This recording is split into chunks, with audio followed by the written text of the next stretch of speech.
Greetings. Welcome to another broadcast of I Have a Testimony. I'm your host, Brother Willie Muhammad. God came to us to seek and to save that which was lost. He raised a man from among us. He, the Honorable Elijah Muhammad, laid the foundation. What I'm doing is something that comes from him through me, and the thing that he uses in me to do the work is my faith in him and the word that he taught. To produce men and women who wanted to clean up their life and build an independent nation for the glory of God. Today, family, we are honored to have a sister who I witnessed accept Islam as taught by the Most Honorable Elijah Muhammad under the guidance of the Honorable Minister Louis Farrakhan in our mosque here in the city of New Orleans. She helped to beautify our mosque after Hurricane Katrina. She has also helped with the work of the 10,000 Fearless in the city of Atlanta. And now she's in Chicago doing great things. She's a project manager, a designer, and a model, as you're going to see in this clip.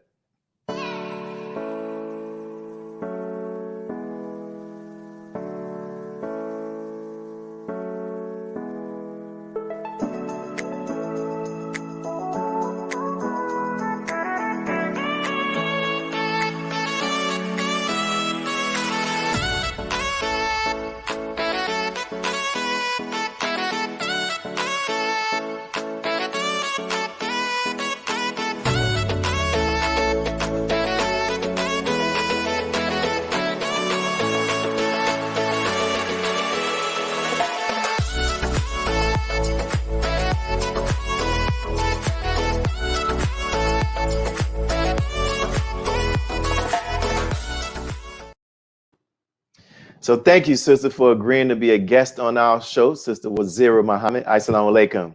Walaikum salam, sir. Yes, ma'am. So I'd like to get straight into the interview. So first, let me express how proud I am of you and to see you accept Islam and in our city and to now see these pictures of you hugging the Honorable Minister Louis Farrakhan and with Mother Khadija Farrakhan. It warms my heart. My question to you is, when you look back at on where you began to where you are now, what are your thoughts and your feelings? Gratitude. Coming from New Orleans, I was raised in a strict religious household, Christianity, and we all have to grow and get to a point where we accept God for ourselves. And Islam was my choice, is my choice. And so it's been the best decision that I've made for my life and my son as well. Yeah. So I'm grateful. Praise be to Allah. That's a great spirit to have, And I know that you began coming to the mosque here in the city of New Orleans with some of the sisters who were here. And as I prepared for this actual interview, I could not recall ever hearing, your actual story of how you first heard about the teachings and then eventually decided to join and become a member of the Nation of Islam. So let me hear that story. How did it happen? So the first time I ever heard about the nation or the Honorable Minister Louis Farrakhan was from my brother-in-law. His name is Michael. And so when I would go by my sister's house, by their home, he would stop me at the door and he would vet me on who's Haile Selassie, who's this, who's that. So, I went one time and he was playing this tape. And I was still in high school. And I was like, who is that? And so he was like, that's Farrakhan. You don't know Farrakhan? And I was like, wow. I just sat and I listened. And I never remember even seeing my sister that day. After I listened, I got up and I left.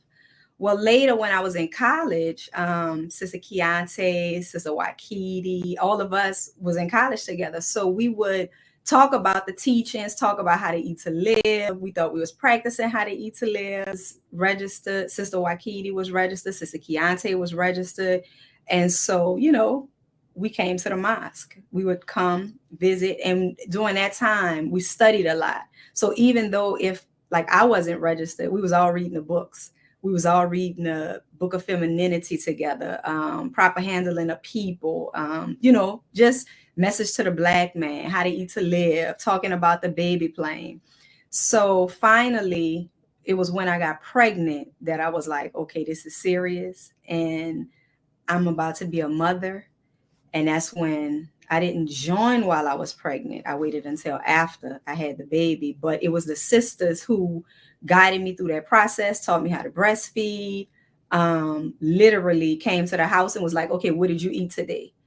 And that entire process, like I was in the nation, the nation was with me, guided me, held my hand through it.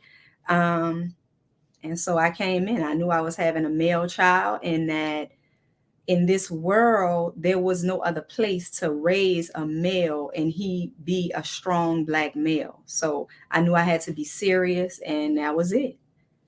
That's beautiful, sister. And wow, it's beautiful. And when we see, as we're going to talk about Brother Ilyas, we're going to see that decision was the right decision.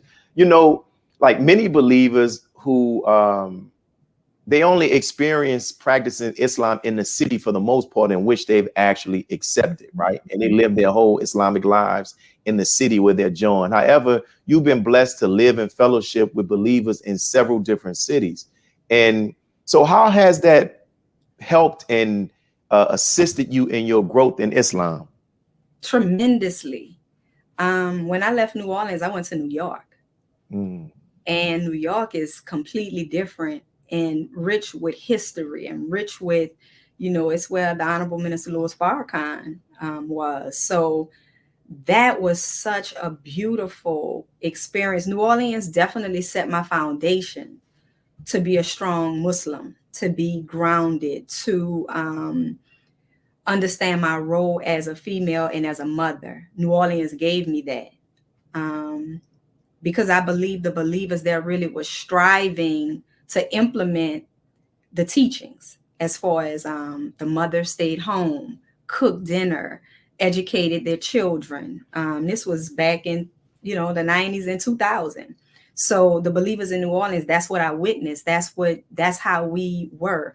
If you didn't come to the mosque, even Sister Michelle, like she'd be waiting outside. I was just checking on you. So that was really grounding. And then when I got to New York, it was time to be soldier.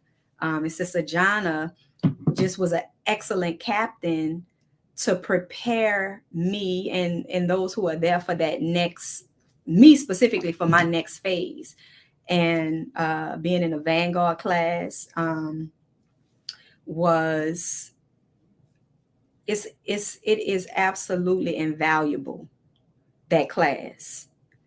The training, the teaching, the toughness, anything that it comes with, that class is absolutely invaluable. And I encourage every female who is of age to participate in the Vanguard class. I left New York and then I went to Atlanta. And Sister Nusaba, who was Sister LaShonda at the time, soldier, and Student Minister Sharif. And that was just an absolute beautiful experience. There's no mosque or no city that I feel I can't live in, because we have a sisterhood and a brotherhood. And it really is a beautiful sisterhood and brotherhood, and the believers are absolutely beautiful. Got to get Sister Nusaba on here as well. That's one of my list. So on the flyer we use, part of the title, it says project manager, and on your IG you have some pictures of yourself working and handling business. And to me, this goes against some of the ideas that people hold about women in Islam. So can you share how Islam, especially that which is taught by the Most Honorable Elijah Muhammad under the guidance of the Honorable Minister Louis Farrakhan, has empowered and does empower you as a woman, and has not restricted your gifts and your talents? Oh, absolutely. Islam dignifies. So when we have Islam, we can go anywhere and we could do anything. I work in a predominantly male-dominated field. But how we're taught to our femininity, how we're taught to interact with the male, how we're taught to, to deal and to interact with the male definitely helps in a male-dominated field where when I started in this field. I was really young, and I've had really great teachers and trainers, but it's been Islam that has kept me grounded, that has allowed me to be myself, that has allowed me to be modest. I don't know if on one of those pictures you can say I have the hard hat on, but I have on a long shirt. In construction, you know, with OSHA rules and stuff, sometimes you have to be mindful of loose clothing and things like that. But, you know, we can still do it. And so it's just been a beautiful journey. Everything that I've learned in my class, everything that I have been taught and trained, it translates over to my business life, because it's all discipline. It's all integrity, honesty, accepting your own, being yourself, you know. So it definitely works. How you went to designer school. We know that our mosque here in New Orleans was heavily damaged after Hurricane Katrina. And the Honorable Minister Louis Farrakhan told me that our rebuilding would be better than our existence before Katrina. He said that this would be the case regarding our work in the city, but also he said the building itself will come back looking better than it had ever actually had. And you, with your skill as an interior decorator, helped us to accomplish such. So can you talk about how you helped us in the beautifying of our mosque after Hurricane Katrina? So after Katrina, one thing I think people have to realize is that New Orleans was not back. We had very limited resources. We had curfews. And then the time to get certain products wasn't the same. So the brothers in New Orleans, I have to salute, because the brothers in New Orleans hold it down. Like, since I've been there, as far as, and we all have our journey in Islam where we go through different things, but as far as taking care of the mosque and making certain things happen, like, the brothers have always been there. So it's Brother Jason had to meet me to go get the flooring in the pouring rain. I remember it was storming because we had a strict deadline, and you would not push that deadline. And it was so fun because I wanted these other floors, and I was like, it's better we could get them for a good price. But that deadline, and that's it. I learned a lot from that experience. But it was just the believers coming together and us rebuilding the mosque, which is our duty to do with our gifts and talents, whatever that may be. So it really was a team of us. But yeah, we just put it together, presented it. And then with the ideas that I believe, the visions that you had and some of the other believers, with how the kitchen should look and the open space and things like that. So we were able to just kind of spruce it up a little bit more. Yeah. And you did it. It was the first time I started hearing about different percentage lighting, like shades of brown. I was like, oh, this brown looked the same. But when we had it, when I tell you, without fail, when people would visit our city, they will say, man, you all have one of the top mosque as it appears to the aesthetics of the beauty of the mosque in the Nation of Islam. And I was forever grateful for you doing it, because if it was been left up to us, we'd have just had some basic stuff on it. But you really helped us to beautify the mosque. So we're coming up on our first break, brothers and sisters, and we're here with our sister Wazira Muhammad, and she's sharing her testimony. But guess what? We have more exciting testimony from her. So make sure you tune in, tag somebody else, encourage them to tune in as well. And we'll be right back after these public announcements from our sponsors. Be a part of the force that powers truth in journalism. Your support helps us to highlight solutions for a brighter tomorrow. Go to nnvnews.com/donate. Asiatic Minds. Online education. Helping our children to discover their God-given skills, gifts, talents, and passion that will allow them to see their greatness, as well as the greatness of our people. And upon discovering that greatness, infusing them with the desire to use it for the betterment of themselves, their families, our people, and the world. Call now, 502-219-4848. This is Sister Sajida Muhammad. We are proud to announce that the Sajda House commemorative Elijah coins are finally here. This priceless heirloom, made from recycled copper from the messenger's home, is now available at sajdahouse.com. The hashtag Bank Black social media campaign made strides not only in revolutionizing how we bank, but also how we think. The movement inspired thousands of African Americans across the country to transfer or deposit millions of dollars into Black-owned banks. These are banks that will invest in urban communities, employ African Americans, support Black businesses, and inspire Black home ownership. This is a very proud moment for our culture as we are taking small, but significant, steps towards building Black power through Black wealth. Thank you for tuning in to NNV News. Please share your thoughts with us in the comments section below.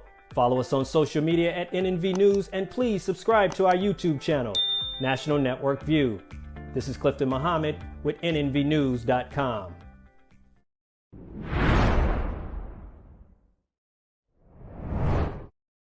And so we're back, brothers and sisters, with our special guest, Sister Wazira Muhammad. So, I had the honor of serving as the moderator for an online panel this past Savior's Day, which we done digitally because of this corona. And your son, Brother Ilyas, was one of the panelists, right? And he has really grown, and it is a joy to see him. And I remember him being a very active child here in the mosque in the city of New Orleans. So as a mother, how does it feel to see, that he has made the choice to accept this way of life? It's a blessing. Our children, we taught that the Bible says, grow up a child in the way he should go, and when he's old, he will not depart. But we still have to be grateful to Allah. We have to call on Allah. We have to submit to Allah as parents, not do as I say, not as I do. We have to do so that they can follow our lead, inshallah. But we have to have complete faith in Allah that our children will choose to follow the Messiah. So I'm grateful. Beautiful, beautiful. And what advice would you give to, other parents who are raising children with those same hopes, or who are praying that their children will make the same decision at this present moment in their lives and even sometime in the future? One of the things I'm going to say is that you have to have your children with you at the mosque. You have to immerse them in activities that they have to have the socializing skills to as Muslim children. When you go to study group, your children should be at study group. If you go into Savior's Day, your children should be at Savior's Day. So it was nothing that I did that I excluded him from. So he grew in Islam. He went out to do papers with the brothers, small. I helped with junior FOI class. They have to be immersed in Islam. And then we have to bring Islam home with us, and practice it and make it fun and not so rigid, and not to be judgmental of our children. Some of us accepted Islam later in life. We made mistakes. We experimented with the world, and they may do some of the same, but not to judge them, not to be so hard and brutal when we see them making certain mistakes, just as we wouldn't want anybody to be that way with us, but to always encourage them, always remind them of the goodness of what we have, and to make it cool. When we make it cool, when we love and embrace what we have, then that's what they're going to see as they're developing. Not to talk ill of the believers when we have different disagreements or disappointments, things that we may not necessarily like. We shouldn't bring it home and let our children witness us say those types of things, because it's helping to form their minds and help them to develop judgments. And so when they have to go through things, when they have to go through disappointments and disagreements in the mosque, or they see the lesser of their sister or their brother, then then that's how they're going to deal with it. And they may decide, like, you know what, I don't want to be in the mosque. Beautiful, beautiful. Now, you've also been blessed to meet the Honorable Minister Louis Farrakhan and Mother Khadijah. And we're going to talk about, inshallah, both of those experiences. But let's start off first. If you can just share with us, the first time of meeting the Honorable Minister Louis Farrakhan personally in the flesh? The Honorable Minister Louis Farrakhan, the first time I've met him, honestly, it's like the same thing every time. I'm never familiar with him or used to it because he is the Messiah. I mean, it's like, what do you say? What do you do? It's almost like being paralyzed. Like, somebody got to push you and say, Assalamu alaikum. So he has an energy that you can feel. He has a presence that you can feel before maybe you even see him. He radiates energy. He is a healer just on sight. His words, if he's shaking your hand, you literally can feel electrified. Anything Allah has permitted me to hear, to see, to witness, just to breathe the same air, you're transformed immediately. And we should never take that lightly, ever. So I'm never used to seeing him. I'm never common. I'm never like, oh, that's the minister, let me go run to the front. Like, I'm just like, if I'm not called, I don't go. But it's just a blessing just to get a peek. Like, wow, that's the minister. And so it's just a blessing. We are so blessed to be in the Nation of Islam. We are so blessed to be in the Nation of Islam. Beautiful, beautiful. And in addition to that, the Honorable Minister Louis Farrakhan constantly talks about one of the major contributing factors that have also played a role in him becoming the man that he is and is becoming is his wife, Mother Khadija Farrakhan. And I saw that you had a picture with Mother. So can you tell us about your first time meeting her and just, your takeaways, what you experienced and guidance that she may have given you? Mother Khadija is the mother of our nation, first and foremost. Let me say that. And she is so beautiful. Her soul, her spirit, her warmth, just everything about her. Like when you're around a mother, and you could be the baddest child, and that mother is just so loving and just makes you feel so special. That's Mother Khadija. She's a wise woman. She's a businesswoman. She's raised, children. She's the wife of the Honorable Minister Louis Farrakhan through all of his stages and phases. And that means something. And we should be honored, and we should show the utmost respect to her family. The sacrifices that she has made for us is immeasurable. Some we may not even understand. And she's a woman made especially for the Honorable Minister Louis Farrakhan by God himself, to be able to withstand and have the dignity and the grace and the just completely civilized, and to be able to teach us and to dress us. She dresses us with Noel apparel for our classes. And actually, she used to sew the garments, the Vanguard garment. There's just so much we can learn from Mother Khadija and her journey in Islam as being an example for us as women.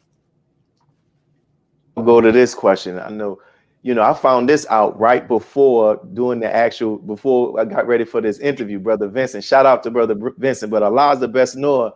Brother Vincent said, the minister, you're interviewing Sister Wazira. I was like, yeah. He said, the minister gave her a shout out. I'm like, the minister gave her a shout out? Like when? He said, for the criterion. I was like, what you mean? So I was told that you played a part in the decoration and the decor of that special day. Because I know there was a wedding later on, but when you see the videos, it's just heavenly, right? When you talk about heaven, I would imagine if that was some real place outside of the planet Earth, it would look something like that. Can you talk about that experience?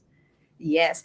Sister BJ, Sister Betsy Jean Farrakhan, was like the director that day. I forget the official title. And then Sister Maria, of course, I'm on a team with Sister Maria Farrakhan. And the minister actually had a vision before like all the background scenes of, of what he saw. And so we were able to be a part of bringing that vision into reality. And you could actually, before the Criterion started, you could feel the spirit in the garden. Like it felt like we were standing on holy ground. And it was just so interesting how Allah works and moves, and how you have certain things that you don't even know why you have it, but it was for that particular time. There's just so much that happened during the Criterion, but it was all Allah, and I just got to be a part of it. How did you feel when you heard him say your name like that? I was shocked. It was a hot mic from my understanding, and it's unbelievable. Anytime the minister say something, because we see ourselves how we see ourselves, right? It's true. Just like, we're just a little helper. You getting up here, you doing the flowers, and But when you're around a minister, he makes you like it's like you become so much bigger, because he sees the way he sees things is not how we see things. How it says that his thoughts are from above and ours are from below or beneath. We have to change the way we think about each other, the way we see each other, the way, so it may be things that we feel like, oh my God, I just wish we could have this. I wish we could have that. I wish we could do it like this. But Allah already have the plan and have it laid out. And the minister is just so grateful and gracious, and you do something and he's just like, wow, this is so beautiful. He sees it. He sees things that we don't see. And so it's like, wow, me? Really? The Messiah. Now you brought this up. I got to ask you. You talked about there was a meeting after that you wanted to share. Can you talk about that? Yeah. So that particular time for the Criterion was very big. Like it's so huge that from planning it to it happening afterwards, and now we have a year's pass where we got to see it again. So now we get to kind of see how it's unfolding even more, right? Mm-hmm. So, but during that time, we got a chance to sit with the Honorable Minister Louis Farrakhan, just a few of us, and workers, we were working. So he invited us to sit like students, and he asked us, what did we think? And so at this time, I had this thing where anytime the minister started talking about his departure or what would happen, when they have to come and get him and stuff, I mean, literally rage went into my body. I just, or sadness, because of when you think about he has to experience pain, that's painful to think about that. And he's so like, what has he done? And then the state, he's older now, and he's everything that he's had to endure with his physical body and the pain that he feels. So when you sit down and you actually think about it, it's hurtful. So I would literally beg Allah in my prayers, like, Allah, please, can you just take him? Do he have to go through this? So this particular time he goes through it, and I'm like, it's just so sad. It's just so sad. I feel like I'm like 5. And he said, yes, it's sad, but I'm made for this. I'm born for this, And he's like saying this to us, to me, but to us. And he goes into how Allah made him for the messenger. He wanted that the messenger made him. He loved, his spiritual father, but Allah made him. And so he talked about that, how his, Allah protected him in the womb of his mother, 3 times. And then how he told the messenger, dear Holy Apostle, you made me. And then the messenger said, no, I didn't. No. And so that actually, it healed me from having such baby type thoughts, because we have to prepare for his departure. And we have to be ready. And we have to be ready in a way that we don't crumble under pressure, that we can be united in this particular time. So I had to really digest that. And it was through the criterion and then that moment when he said that, because I got to express how sad I feel when this happens, even for saviors that would just disconnect when he starts talking about it, because it starts overwhelming my body, literally. And I said, okay, yes, sir. You know, in my mind, I didn't say that out loud. Yeah, we got in my mind, and I grew from that. Yes. Great. I think that's a good, because that's a real thought that many of us have. And we got to be honest, because we would not have those thoughts if we did not love the Honorable Minister Louis Farrakhan. So I thank you for sharing that. And I know it means so much to those who also have those same concerns. So we're coming up on our last break, brothers and sisters. And I know you all are enjoying this this testimony. I can see it in the comments. Thank you all for your support. We'll be right back after these announcements. Be a part of the force that powers truth in journalism. Go to nnvnews.com/donate. Worldwide, 24 hours a day, 7 days a week. Download the Final Call Radio app and take us everywhere. On your phone, on your computer, on your tablet, on Instagram, Facebook, and Twitter. You can also log on to finalcall.com and click the Listen Live button, or finalcallradio.com. Final Call Radio, the official voice of the Honorable Minister Louis Farrakhan and the Nation of Islam. Please share your thoughts with us in the comment section below. Follow us on social media at NNV News, and please subscribe to our YouTube channel at National Network View. I am Anissa Muhammad with nnvnews.com.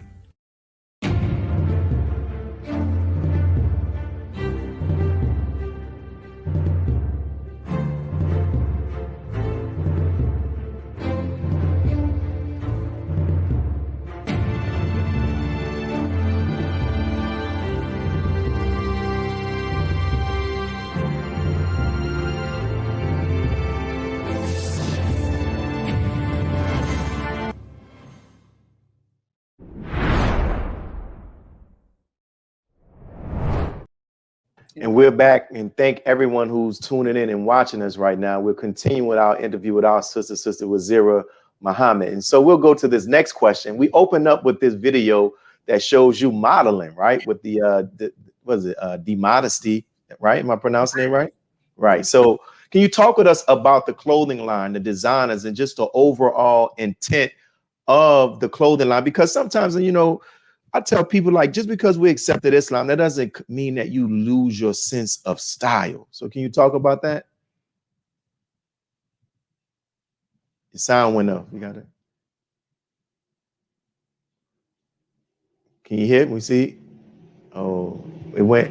Brother Musa, what's happening with the sound? It looked like the sound went off.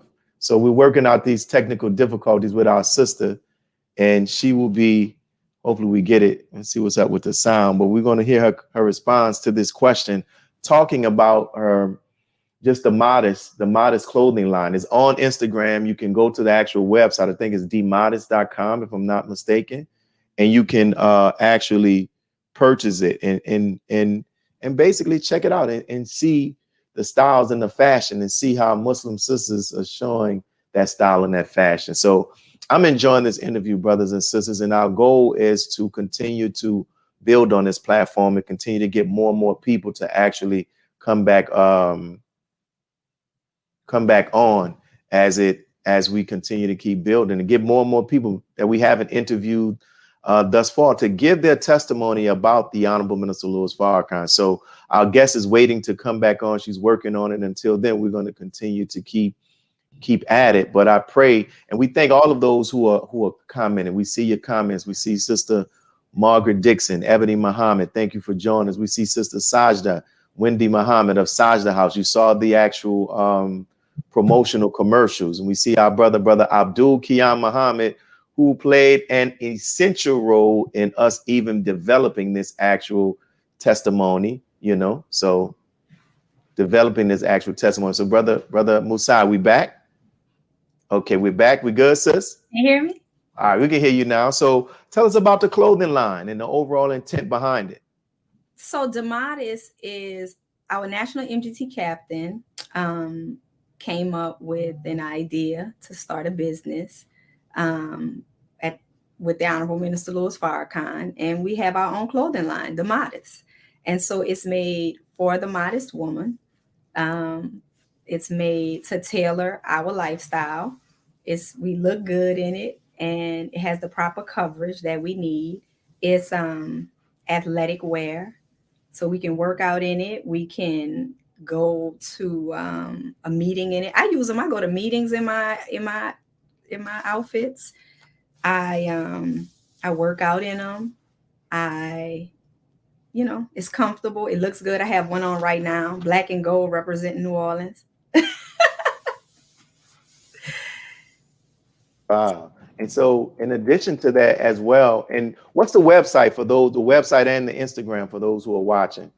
It's www.themodest.com. Okay. And so those who are watching, make sure you go there and support and check it out. And these are garments that can be worn, outfits that can be worn, not just by sisters in the Nation of Islam. She said it's for the modest woman. Now, you also spent time in Atlanta working with our brother, the Southern Regional Student Minister, Brother Abdul Sharif Muhammad, with the 10,000 Fearless. So just what were some of your memories from your time spent there working with him and others who put together with that effort? The 10,000 Fearless was an instruction given by the Honorable Minister Louis Farrakhan, I believe at 10/10/15, that brother Student Minister Abdul Sharif Muhammad moved out on and implemented within a certain area of the city that was known as the Bluff, which was one of the worst parts of the city that you could actually go to, and conducted trainings and teachings to the community on how the proper handling of people, how to deal with our people. One of the things at the 10,000 Fearless that I remember, this was something. There was a sister that came from the community, and she had been dealt with very badly, like beaten up or something. And there was a sister there, Sister Alicia, who took her to the back, washed her up, cleaned her up, made her face up. And that sister just felt so beautiful. And that type of heart. And sometimes our sisters and brothers from the community may not, smell so well. And the love that they receive in that particular building is really priceless. It's really, they give food, they feed the community like twice a week. Over 200 people, they would be lined up. They would give them hugs and food and clothing. And then the camaraderie of the believers coming together to share that love. The meetings that would be had in regards to businesses, as you see there, that's the LOC. They would have, which is the local organizing committee that was reestablished for 10/10/15. Beautiful people that love the minister from all walks of life, from different faiths. People come to help and assist. People have gotten off of alcohol, drugs. They have assistance programs where they may direct them to get drug rehabilitation or assistance with their housing, or like I said, the food. So it's just they would have a community baby shower. That's Saber would host. I mean, it's really, really beautiful to be a part of that.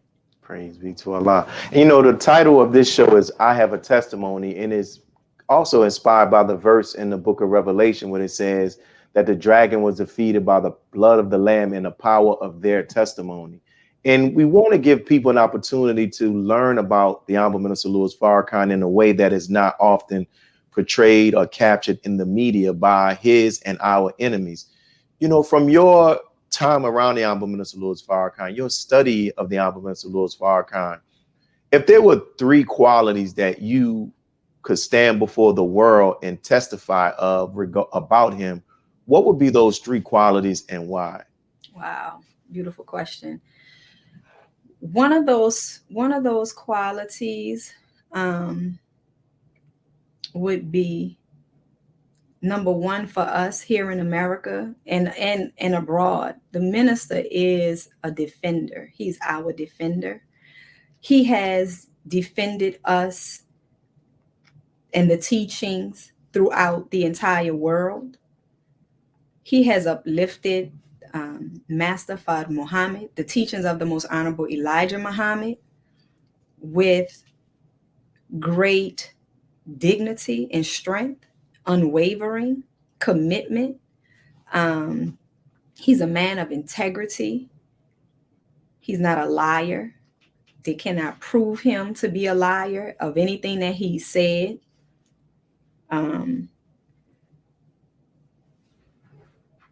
And faithful. The minister is to his teacher. He's just so faithful and dedicated. And back to being a defender, as far as being a woman, he defends women all over the world. We could say the Black woman. Of course, we know that because we Black women, we in the MGT and GCC class, but women all over the world who have suffered at the hands of the enemy, at the hands of debauchery, being deflowered, being with sexism, with anything. The minister has defended us, and the teachings uplifts us. It dignifies us. Us covering does not make us weak or oppressed. We're very free women. And so that's the teachings of the Most Honorable Elijah Muhammad as taught to us by the Honorable Minister Louis Farrakhan. Now I've seen this picture before, and I ran through all of our questions, so I got to ask you some other questions, but you'll be good. There's this picture of the MGT, and they're in these beautiful pastel garments, and you were there in Atlanta. Can you give us just the context behind this picture?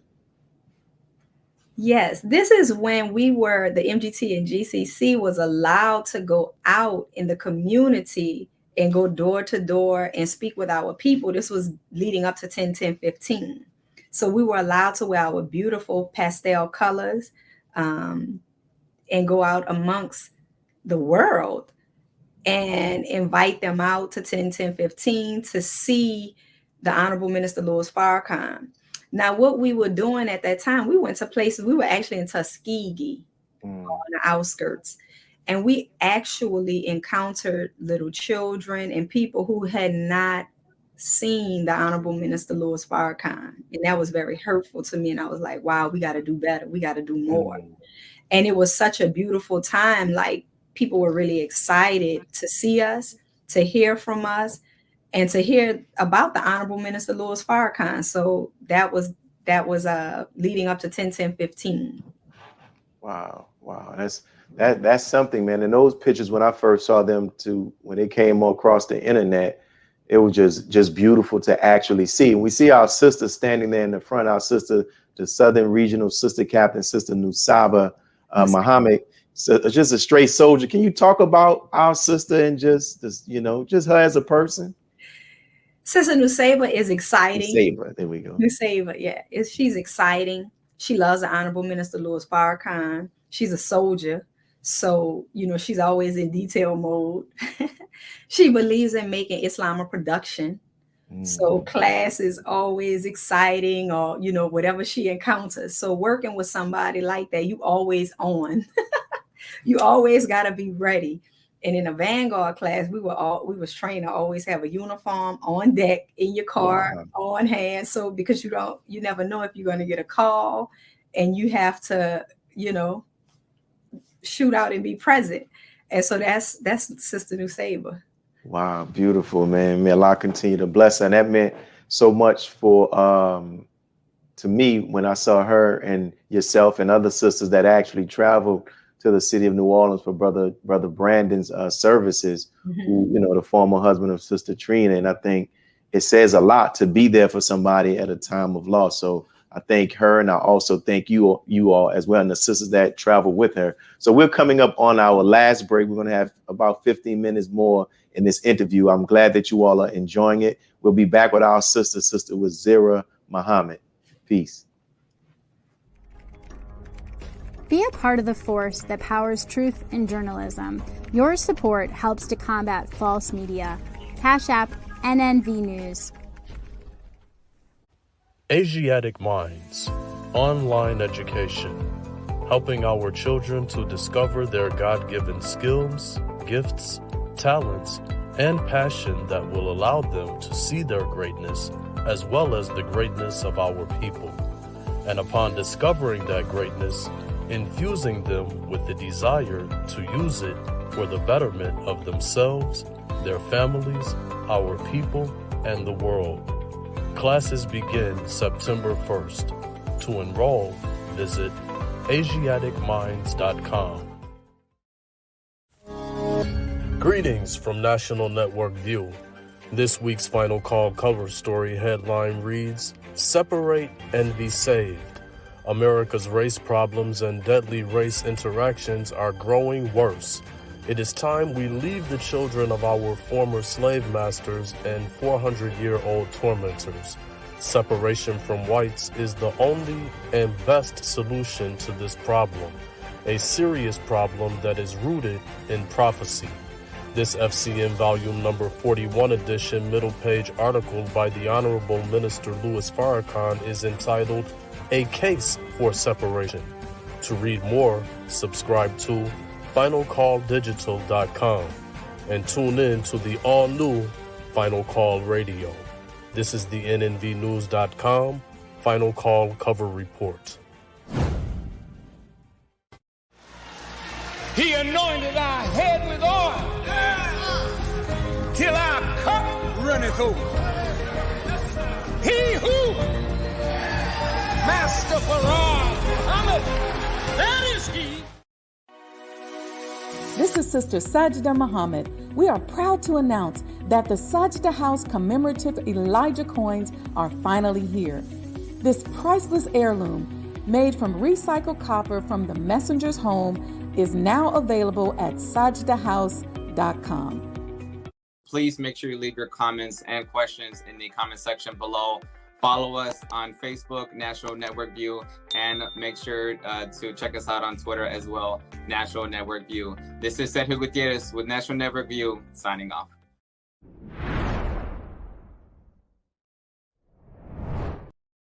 We're back, brothers and sisters, for the final segment of this interview with our sister Wazira Muhammad. And I know we talked about, you saw the actual promo for our sister Wendy Muhammad's, the work that she's doing with Sajda House. And I saw that you had the coin. Can you talk about that? I do. This copper coin is from the actual copper that was in the home with the Most Honorable Elijah Muhammad. It's a beautiful coin. And it also is a fundraiser for Sajda House. Excuse me.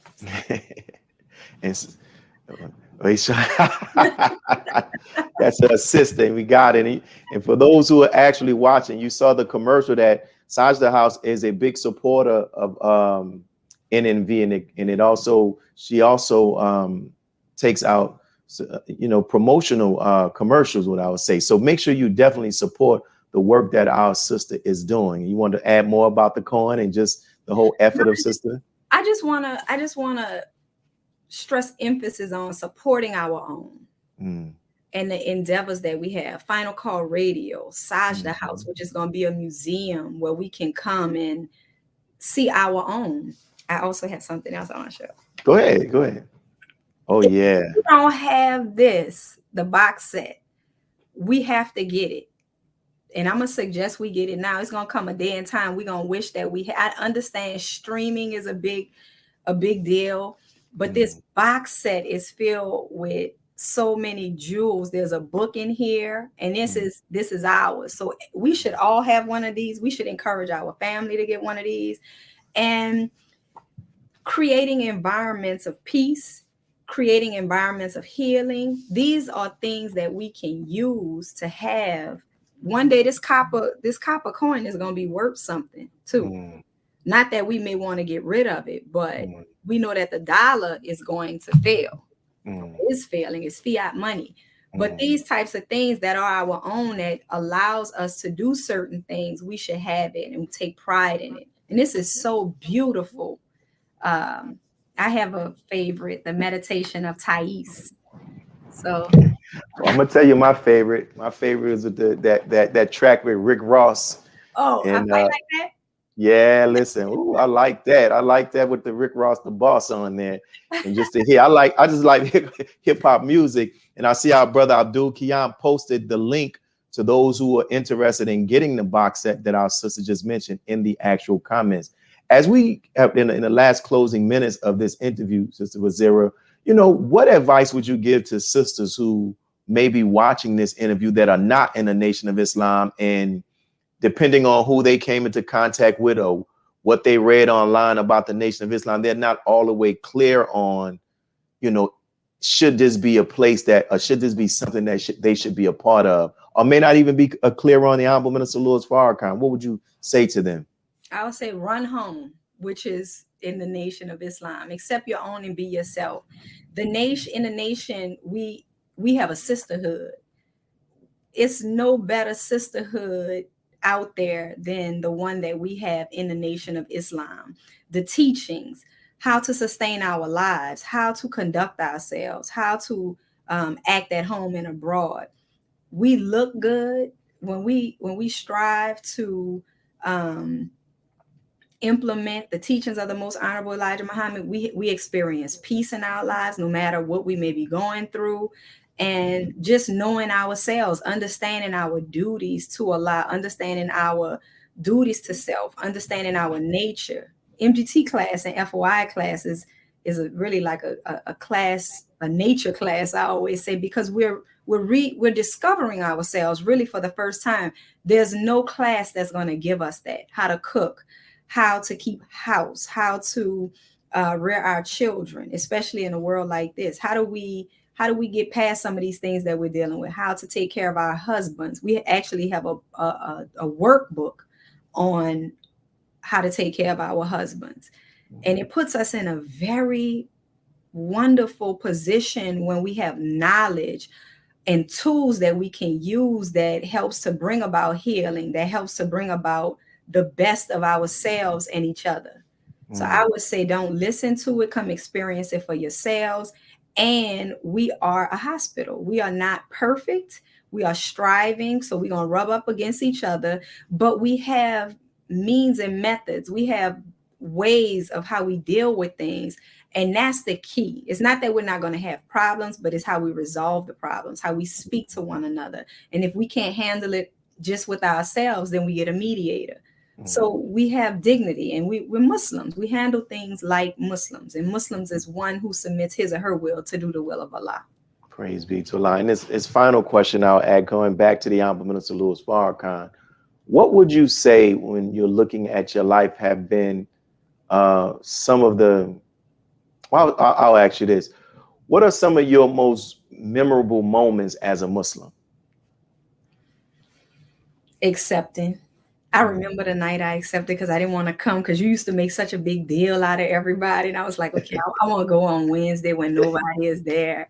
And Sister Lenora cried, and Brother Brian was there. And then my first holy day, where he was like, are you going? Because Sister Wakiti and I, it's very good friends. And then her husband, Brother Brian, was the captain in New Orleans at that time. And I was like, yeah, I don't think I'm going to go because whatever. He was like, no, pack your things. We're picking you up. And they literally picked me up. I had no tickets. He gave me all of his tickets so she and I could go to everything. And just the spirit of that, when you think about it, was just being Muslims. And then Sister Keontae, I cannot not talk about Sister Keontae, because Sister Keontae, I was like her fish, kind of. And she was such a nurturing yet strict kind of trainer. Like, she had real strict ways, but then she was just very, very beautiful. And so when you have someone like that, when you first come in, we would study together, get books together, you going to the mosque tonight, I would be there. And then how you kind of guide a person to stay away from certain things, but without killing the good of somebody else. She just was a beautiful person to have. And I love her forever and ever for the role that she played in my life during that time. She even named Ilyas. Yeah, I didn't even know that. And lastly, I know I said we had, that was the last question, but when you look, what would you say has been is becoming like some of the greatest impacts of the Honorable Minister Louis Farrakhan on your life? And shout out to Sister Wakiti and Sister Kiana and everybody who's watching as well. The greatest impact on my life? From the minister. From the minister is actually, there was a moment when I realized I wasn't the same. And this was years ago. Everybody's on farming right now. And I was in New Orleans. I was living in New York, but I came to New Orleans to visit, and I was driving around. And New Orleans is a place where everybody got to be shy, you know, and stuff. And so I was different people, and they was asking me different stuff, you know, about clothes and this and that. And I was like, you know, I'm trying to figure this farm thing out. And it was at that moment I was like, I am Farrakhan's woman. Like, I'm no longer a woman of this world. I have crossed over.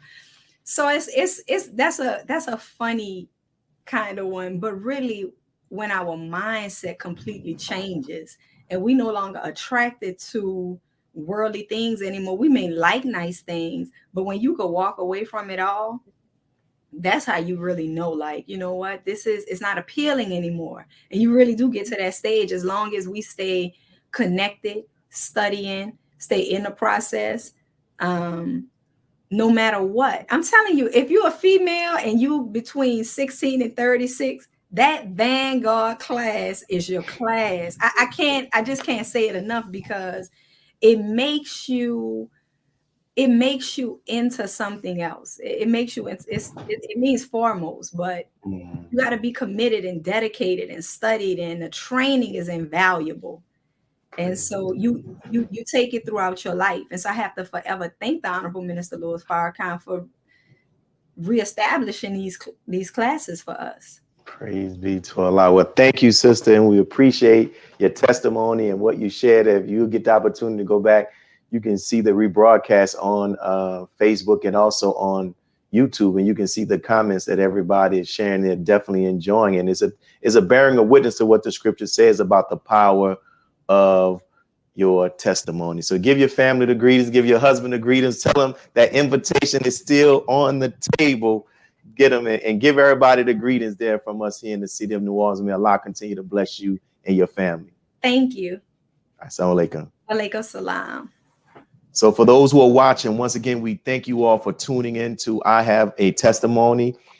And we encourage you as we go through our announcements. We are still in this effort of paying off the building here in the city of New Orleans.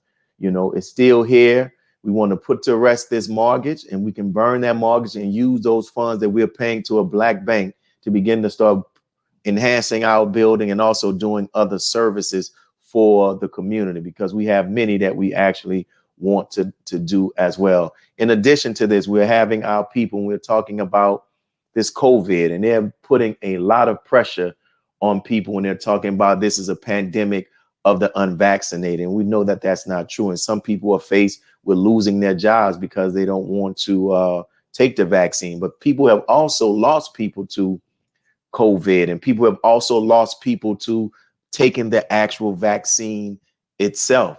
So whatever it may be related to COVID or not, if you need someone to give a prayer on your behalf, brothers and sisters, please submit your information and we will definitely do that. I don't know if we have the slide with the various books that I have, but if not, we're good. But thank you all for tuning in. There it is. So your brother has some books, you know, our website, www.mos46.org. Support, you know, I have a book that's dealing with your message for first year teachers, how to study. You can get all of these books on Amazon. So please go out and check them out, and may Allah continue to bless each and every one of you all. And make sure you tune into NNV throughout the week. Subscribe and support. It's our news network. So may Allah continue to bless each and every one of you all. Peace. God came to us to seek and to save that which was lost. He raised a man from among us. He, the Honorable Elijah Muhammad, laid the foundation.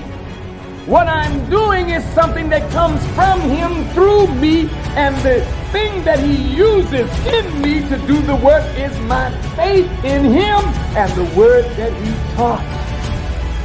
To produce men and women who wanted to clean up their life